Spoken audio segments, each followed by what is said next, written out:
Hello my beautiful friends, it's Mimi here today, and today I'm going to share with you how I edit my Instagram photos. A while back I filmed a video on how I take my Instagram pictures. If you haven't seen that video, I'm going to link it here and down below. For me, taking pictures and editing pictures is completely two different art forms.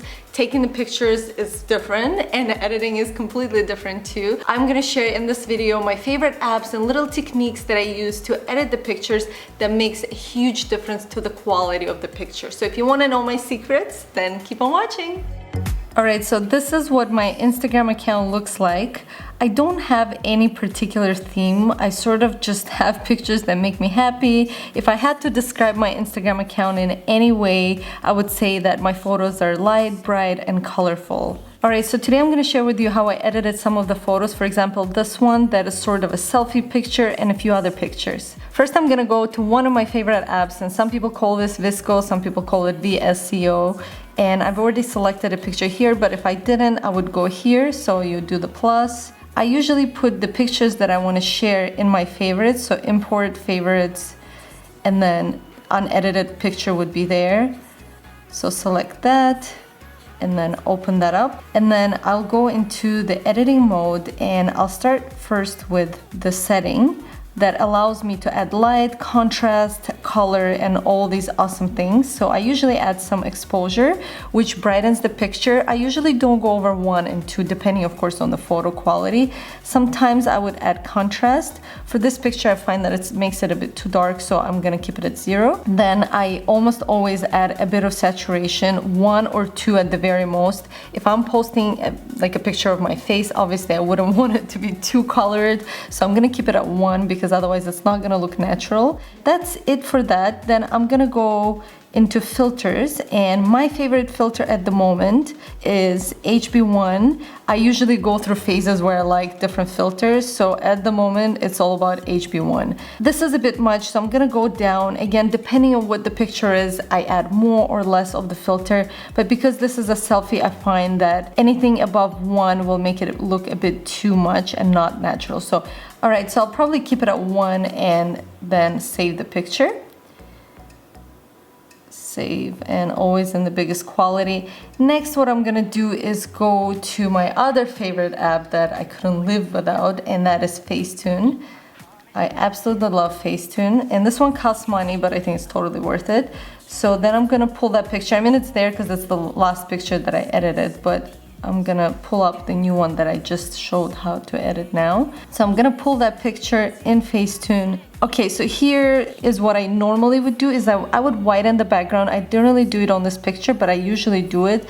I'm just gonna share with you how I would do it. So here's the setting that says widen, and then you can go into the picture and like literally start whitening the background. And if you have something like sheets, like you took a picture in your bed or on a table, or you have a white wall like this behind you, then I prefer to keep it really nice, white and crisp. So you can see the difference. It's very slight, but it adds a really nice crisp effect to the picture. I personally think it's worth it, and I normally always do this in my picture, and that's why my background is usually white. Just gonna widen this. Again, I didn't do it in this particular picture, the one that I posted on Instagram, but I just wanted to share with you this is what I normally do. Maybe I was just in a rush, so you can see the difference. It's much more cooler, and the person stands out more. It's sort of, you pop more. Okay, so I'm gonna accept that. And then next thing I would do, again, if you have some blemish, or if I have some blemish or pimple or anything that I don't like, or if the lighting was bad, I will go into a smooth effect. So I just choose it there, smooth. And you don't want to do too much. You just kind of like tap, tap, tap on the area that you want to smooth. And then you can always look at before and after to see if it's too much or not. Maybe smooth the skin just a tiny bit. Then one other thing that I do sometimes, I go into detail mode, and then sometimes I'll go into my eyelashes, and like I'll detail the eyelashes. So again, it's just very subtle, small differences that you can barely see, but to me that just totally makes a difference. That sort of stands out more. And then sometimes, depending on the lighting in the picture, the teeth can look a bit more yellow. So in this one, they're quite white, but again, if I wanted to widen it, I would go here and just again add a tiny touch of whiteness. Okay, so one more thing that I would normally do if I'm wearing jewelry or anything that I want to stand out in the picture, I go back into details, and then I brush upon the item that I want to stand out. And as you can see, it just kind of pops more. And then sometimes what I do here, I didn't do it again for this picture, but I'll just show you. I go into filters, go into lighting, and just use this lighter effect. This is obviously too light, but it allows you to select the degree of the color. So again, here I'm just gonna add, let's say 5 or 7, okay, maybe 10, just to have it really nice and bright. And then, okay, I'm gonna save this. And let's pretend I'm gonna add it on Instagram. It's already on there, but I'm just gonna share with you what other filter I would add on Instagram. So here's my Instagram account. Just gonna pull up that photo. All right, so let's pretend that I would add it. I really like slumber effect for my selfies because it sort of adds a really nice glow, sort of like a natural tan. But again, you can adjust the setting here because this is a bit too much. I mean, it's nice, but it doesn't look real.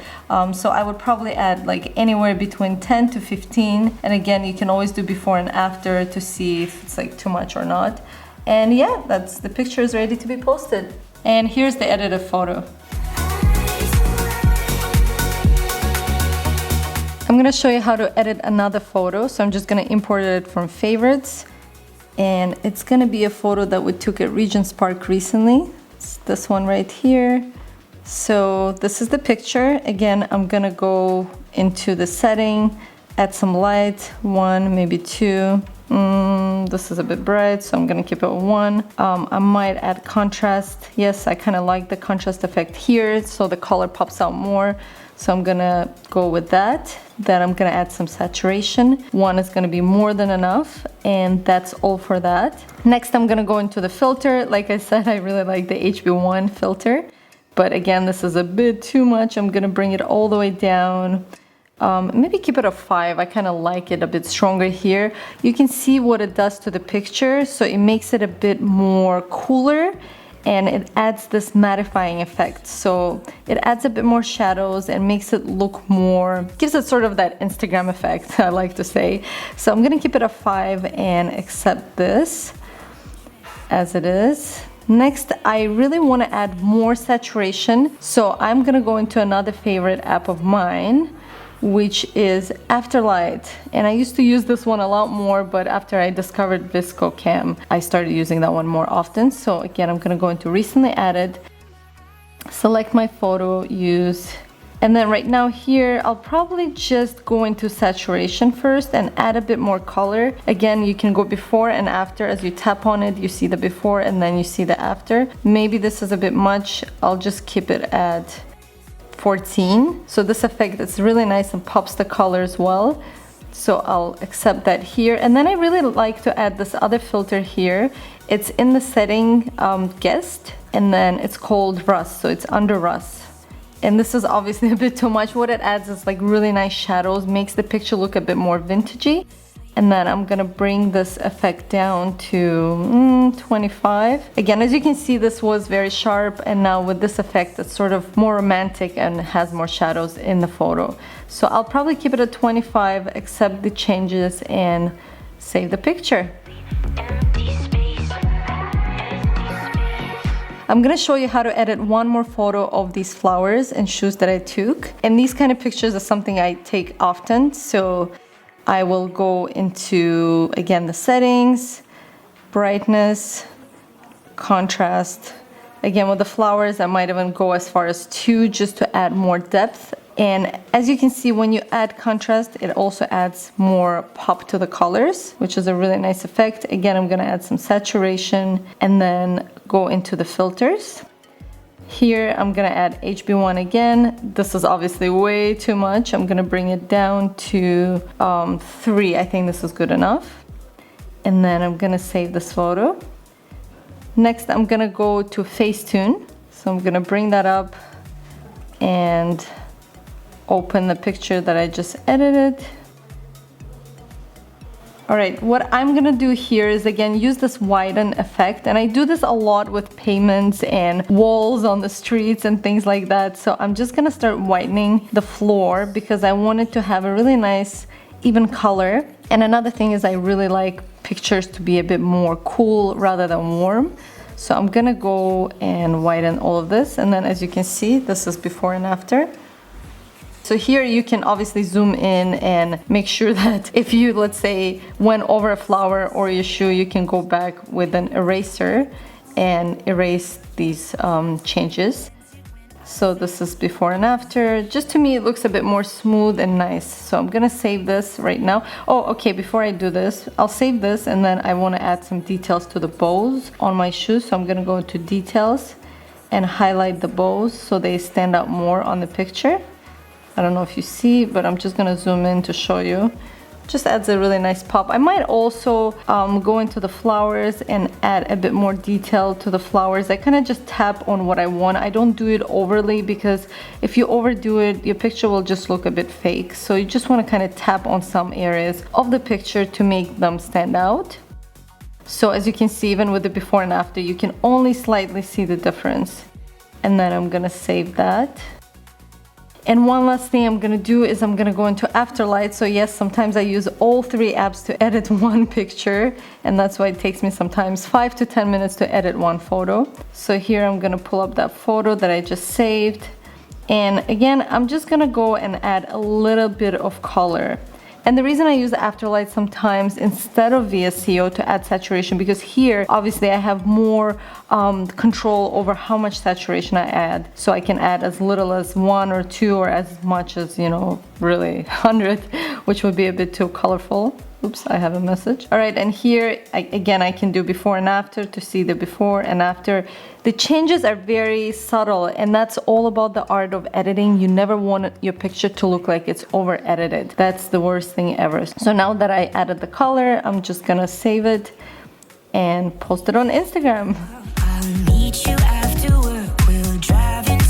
Alright guys, so if you have enjoyed this video on how I edit my Instagram photos, make sure to give this video a big thumbs up. It will totally make my day. Make sure to subscribe to my channel down here for more videos like this. Also, if you don't already follow me on Instagram, you can follow me on Instagram at mimiikonn. And that's all for today. I love you guys very, very much. Lots of kisses. And I'll see you soon. Bye!